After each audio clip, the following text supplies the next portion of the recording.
Assalamualaikum warahmatullahi wabarakatuh.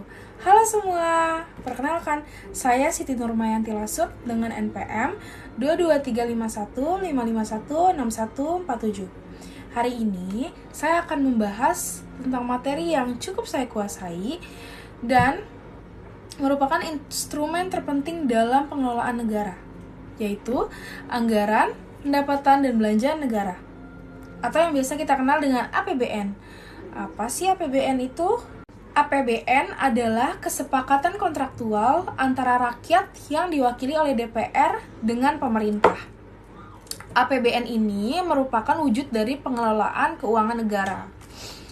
Penggunaan APBN itu adalah bentuk pemerintah memenuhi janji kemerdekaan Indonesia untuk mewujudkan masyarakat yang bersatu, adil, dan makmur. Maka dari itu, APBN perlu ditetapkan oleh DPR untuk memenuhi asas akuntabilitas. Landasan hukum utama APBN terdapat pada Undang-Undang Dasar 1945 dalam pasal 23 ayat 1. Bunyinya, APBN sebagai wujud dari pengelolaan keuangan negara ditetapkan setiap tahun dengan undang-undang dan dilaksanakan secara terbuka dan bertanggung jawab untuk sebesar-besarnya kemakmuran rakyat. Kemudian ada juga menurut Undang-Undang Nomor 17 Tahun 2003, APBN ini didefinisikan sebagai rencana keuangan tahunan pemerintah negara yang disetujui oleh DPR. Berdasarkan Undang-Undang Nomor 17 Tahun 2003, Pasal 3 Ayat 4, APBN memiliki 6 fungsi utama. Mari kita bahas satu-satu. Yang pertama, ada fungsi otoritas, yang dimana anggaran negara menjadi dasar untuk melaksanakan pendapatan dan belanja pada tahun yang bersangkutan. Ini artinya adalah izin resmi untuk melakukan penerimaan atau pengeluaran. Jadi harus ada seperti cap stempel atau tanda tangannya. Kemudian yang kedua, ada fungsi perencanaan, yang mana anggaran menjadi pedoman bagi manajemen dalam merencanakan kegiatan di tahun tersebut. Kemudian yang ketiga, ada fungsi pengawasan, yang mana anggaran menjadi tolak ukur untuk menilai apakah kegiatan penyelenggaraan pemerintah negara sudah sesuai dengan ketentuan yang ditetapkan. Ini terkait dengan asas akuntabilitas. Kemudian yang keempat, ada fungsi alokasi, yang mana anggaran negara harus diarahkan untuk mengurangi pengangguran dan pemborosan sumber daya, serta untuk meningkatkan efisiensi dan efektivitas perekonomian. Misalnya ke pendidikan atau ke infrastruktur. Kemudian ada fungsi distribusi, yang mana kebijakan anggaran negara harus memperhatikan rasa keadilan dan kepatutan. Nah, ini nih terkait dengan pemerataan pendapatan dan program sosial. Harus adil. Kemudian yang terakhir adalah fungsi stabilisasi, yang mana anggaran pemerintah menjadi alat untuk memelihara dan mengupayakan keseimbangan fundamental perekonomian. Misalnya, menjaga harga minyak agar tetap stabil, seperti itu. Di tengah risiko ketidakpastian perekonomian global ini, APBN sering dioptimalkan sebagai absorber.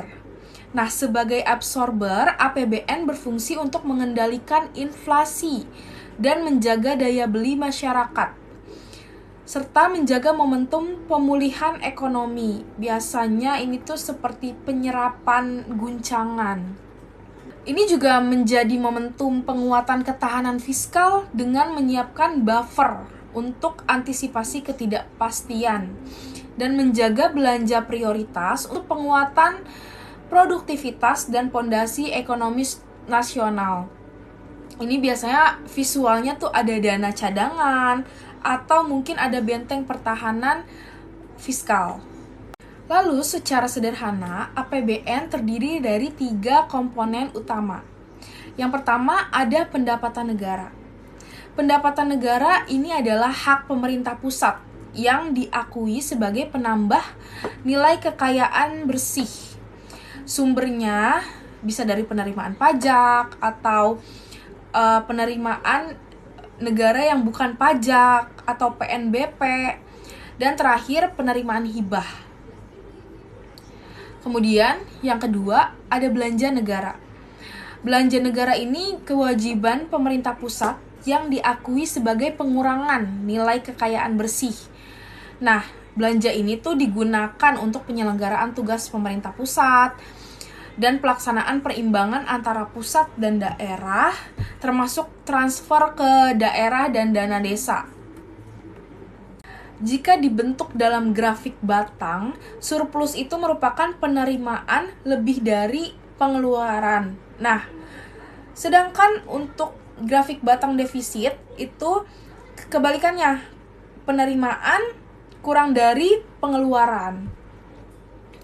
Kemudian kita masuk ke komponen ketiga, komponen terakhir, yaitu pembiayaan. Pembiayaan adalah setiap penerimaan yang perlu dibayar kembali atau pengeluaran yang akan diterima kembali. Ini mencakup seperti hutang, pinjaman, atau penggunaan saldo anggaran berlebih. Nah, itu adalah pembahasan cukup mendalam tentang APBN. Dari mulai esensi kontraktual, kemudian 6 fungsinya, sampai dengan strukturnya. Bisa dibilang APBN ini adalah alat vital untuk menentukan arah dan kualitas hidup kita sebagai warga negara. Baik teman-teman, sekian yang bisa saya sampaikan. Mohon maaf bila masih banyak kekurangan dalam penyampaian. Wassalamualaikum warahmatullahi wabarakatuh. Bye-bye.